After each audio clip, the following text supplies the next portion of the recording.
સુરત શહેરમાં એબીવીપીનું 3 દિવસથી વિરોધ પ્રદર્શન જુદી જુદી માંગણીઓને લઈને એબીવીપીએ વિરોધ કર્યો। ક્લાસરૂમની અગવડતા તેમજ સફોકેશનને લઈને વિરોધ કર્યો। ઉગ્ર વિરોધ કરતા કોલેજ દ્વારા માંગણી સ્વીકારવામાં આવી।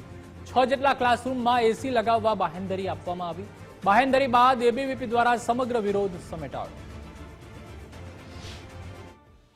સુરત શહેરમાં અખિલ ભારતીય વિદ્યાર્થી પરિષદ દ્વારા ફરી એકવાર વિરોધ નોંધવામાં આવી રહ્યો છે। સીધા આપ દ્રશ્યો જોશો કે હાલ એસવી પટેલ કોલેજ પર આજે અખિલ ભારતીય વિદ્યાર્થી પરિષદના લોકો છે, જે આગેવાનો છે, તે વિરોધ નોંધાવી રહ્યા છે। આપણે એમની સાથે સીધી વાત કરવાનો પ્રયત્ન કરીશું કે કયા કારણોસર તેઓ વિરોધ કરી રહ્યા છે। આપનું નામ? મનોજ જૈન, ગુજરાત પ્રાંત મીડિયા સહસંયોજકનું દાયિત્વ અખિલ ભારતીય વિદ્યાર્થી પરિષદ। મનોજભાઈ, કયા કયા મુદ્દાઓને લઈને વિરોધ હતો તે જણાવજો પહેલા। SV Patel college, Sumul dairy road, Surat station. આજે અખિલ ભારતીય વિદ્યાર્થી પરિષદ જે 3 દિવસથી જે આંદોલન અવિરત ચાલી રહ્યું હતું અને શનિવારના રોજ આ કોલેજની અંદર વિદ્યાર્થીઓ 14 કલાક સુધી બેસેલા હતા, તો પણ અહીંયાના જે ટ્રસ્ટી છે એ દેખાતા નહીં હતા, કોલેજમાં આવ્યા નહીં અને છેલ્લે વિદ્યાર્થીઓને વિદ્યાર્થી પરિષદને ગુમ થયાના પોસ્ટરો લગાવવા પડ્યા બધી જગ્યાએ। ત્યારે આજે ટ્રસ્ટી કોલેજની હાજર થયા અને જે આ 1.5 વર્ષથી જે માંગણી ચાલી રહી હતી કે જે અહીંયા 6 ક્લાસરૂમ છે જ્યાં વિદ્યાર્થી ભણે છે, પણ એટલી સફોકેશનની પ્રોબ્લેમ છે કે બહેનો તો ચક્કર ખાઈને પડી જાય છે, તો એ ભણશે કઈ રીતે?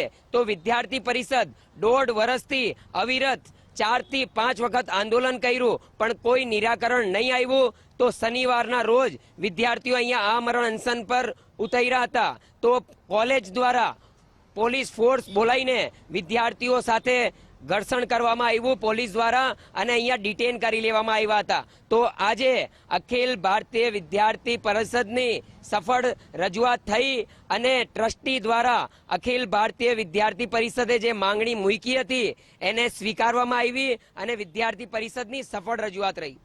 આપણી સાથે બીજા પણ ભાઈ છે, આપણે એમની સાથે પણ વાત કરવાનો પ્રયત્ન કરીશું। કયા કયા મુદ્દાઓ હતા અને કોલેજે કઈ કઈ મુદ્દાઓની માંગણી તમારી સ્વીકારી લીધી છે?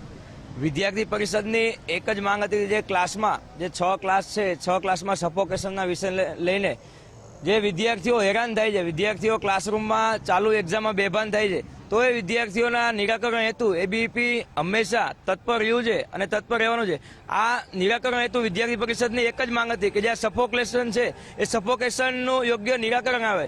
ત્યારે આજરોજ વિદ્યાર્થી પરિષદને ઉગ્ર રજૂઆત કોલેજ સુરતની હરેક કોલેજમાંથી વિદ્યાર્થીઓ છાત્રો ભેગા થઈને કોલેજને યોગ્ય રજૂઆત કરવામાં આવી। ત્યારે 2 થી વધારે કલાક દ્વારા ટ્રસ્ટી મંડળ હાજર રહીને યોગ્ય બાંહેધરી આપવામાં આવી કે જે ક્લાસમાં સફોકેશનનો પ્રશ્ન છે એ સફોકેશનના પ્રશ્નને ક્લાસમાં એસી લગાવવામાં આવે અને વિદ્યાર્થીઓનું નિરાકરણ લાવવામાં આવે।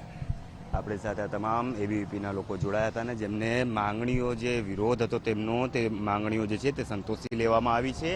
6 જેટલા જે ક્લાસરૂમ છે, આપ જોઈ શકો છો કે અખિલ ભારતીય વિદ્યાર્થી પરિષદને બાહેધરી આપવામાં આવી છે। 6 જેટલા ક્લાસરૂમોમાં હવે એસી ઇન્સ્ટોલ કરવાની ખાતરી કોલેજ તરફથી આપવામાં આવી છે। તો એબીવીપી દ્વારા છેલ્લા 3 દિવસથી જે વિરોધ નોંધાવવામાં આવી રહ્યો હતો તે લોકોનો વિરોધ જે છે, તેમની જે માંગણીઓ છે તે હાલ એસવી પટેલ કોલેજ દ્વારા સંતોષી લેવામાં આવી છે। કેમેરામેન અજય કુમાર સાથે અમિત રાજપૂત, ગુજરાત ફર્સ્ટ, સુરત।